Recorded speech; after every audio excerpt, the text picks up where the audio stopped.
Have you ever met someone where the chemistry just felt so undeniable, it felt so real? The late night conversations, the constant chats, the calls, that magnetic pull, the way they look at you, but the moment you start to care, they just disappeared. They started to care less. This isn't just a coincidence. Let me tell you that this is paradox of attraction. And in this video today, I'm going to talk about the dark side of attraction. Why is it that they pull away when you start to care? Let's understand that the very thing that pulled someone towards you was the mystery, the uncertainty, the excitement. But the moment emotions gets involved, they start to run away. They start to pull away. So let's understand the psychology behind why people retreat when you show them love.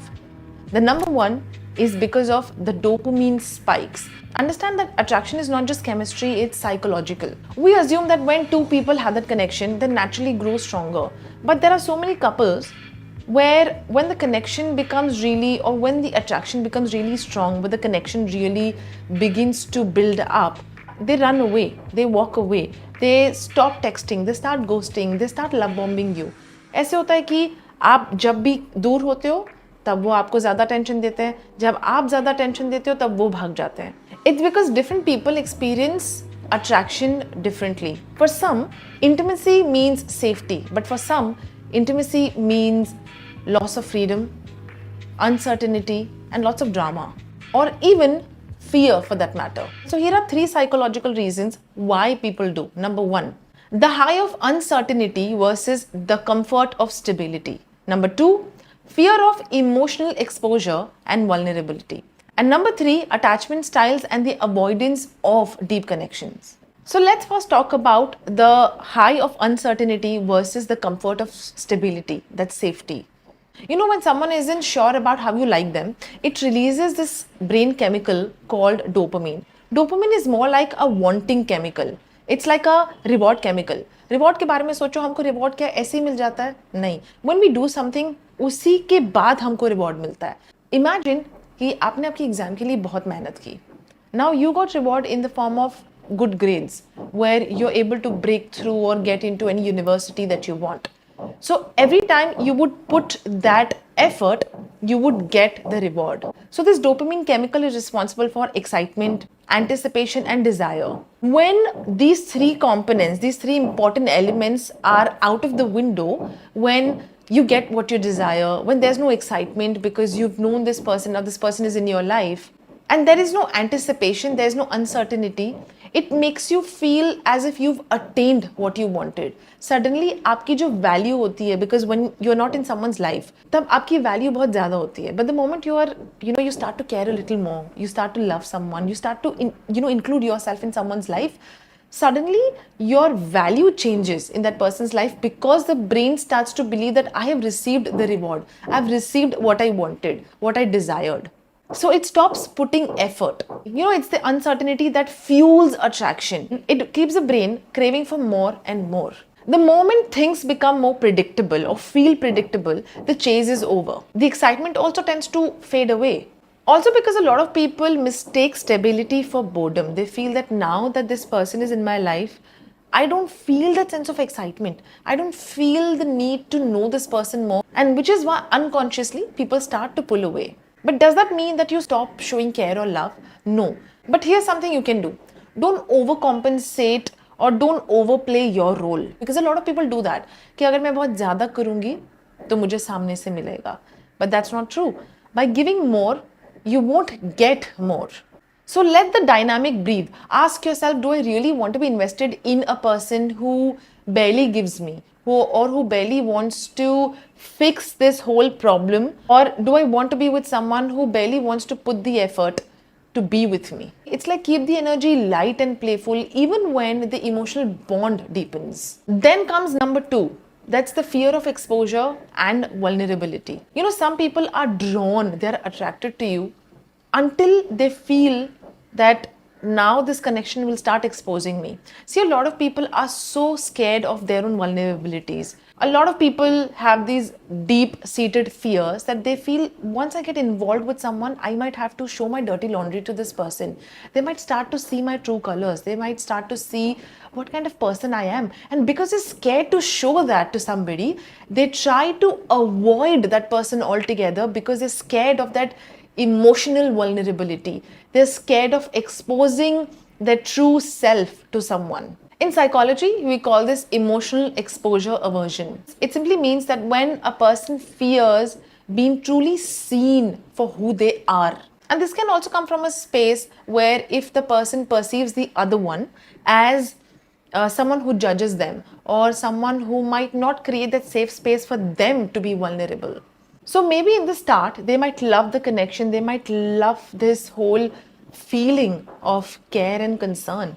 But as the connection deepens, their insecurity starts to pop up, their fear starts to surface. That what if they leave me, if you tend to feel that my personality and their personality is so different that they might leave me and go. So before someone else leaves me and go, let me run away from this situation. So the thought of being vulnerable activates their flight system, like their flight response that, you know what, let me run away from this. So they might start finding excuses to stay away. They might also claim that they are not ready or they are not sure or they are not prepared to commit. Or they self-sabotage by creating problems that weren't there at first place. So how can you flip this? By not taking it personally. Know that it's their journey, it's their calling, it's their behavior, it's their personality, because they've been creating this narrative in their head and it has nothing to do with you. It has to do with their own perception. What you can do is create a safe space for them to let them know about you, acknowledging that no person is perfect and it's completely fine to be imperfect together. Because it's their emotional defense mechanism to run away. It's not definition of your worth. It has nothing to do with who you are as a person. So instead of chasing them, try to mirror their energy. Try to mirror them. Try to imitate them. That when they show involvement, maybe you can just be there without getting extremely involved. But also at the same time, when they run away, try to create that sense of distance by focusing on your life as opposed to constantly worrying and being anxious about why they didn't reach out to you. Why is it that they're creating this distance? Why is it that they're acting up?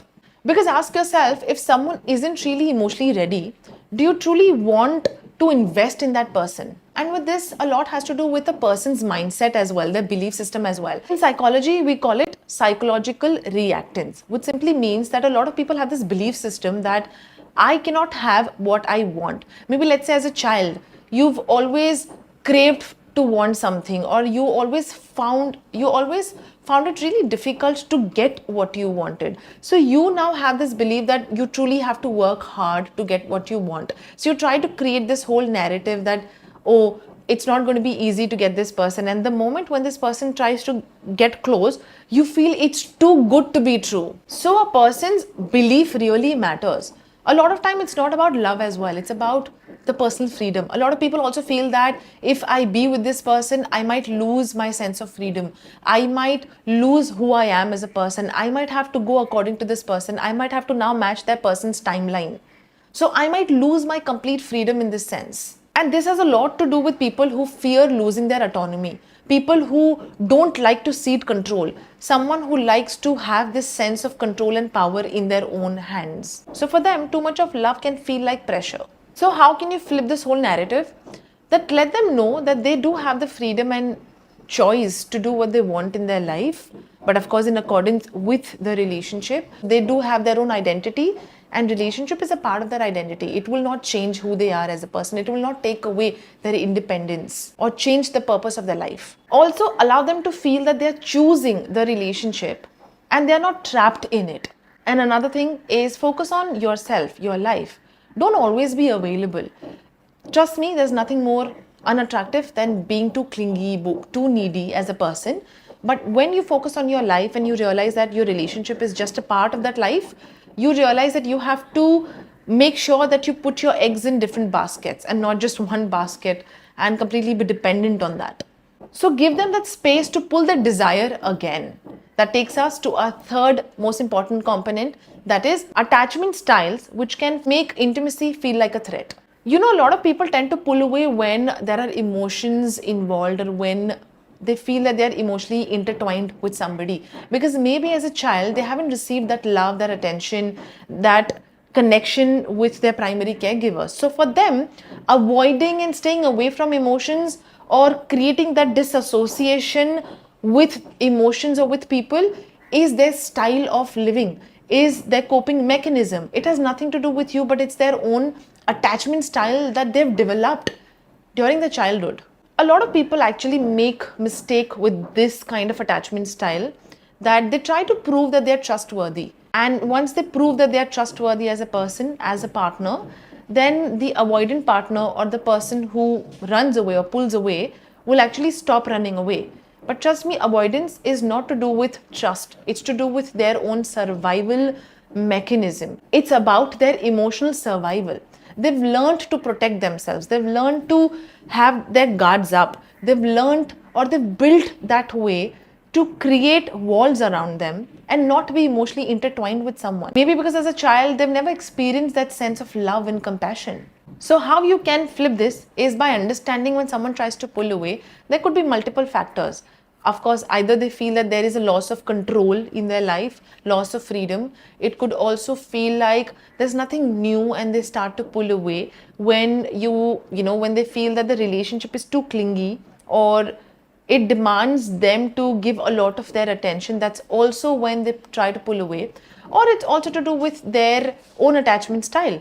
So try to recognize the attachment style early on, so that you don't really get into this whole painful situation. Also, don't try to fix them or chase them. The more you chase them, the more they'll run away.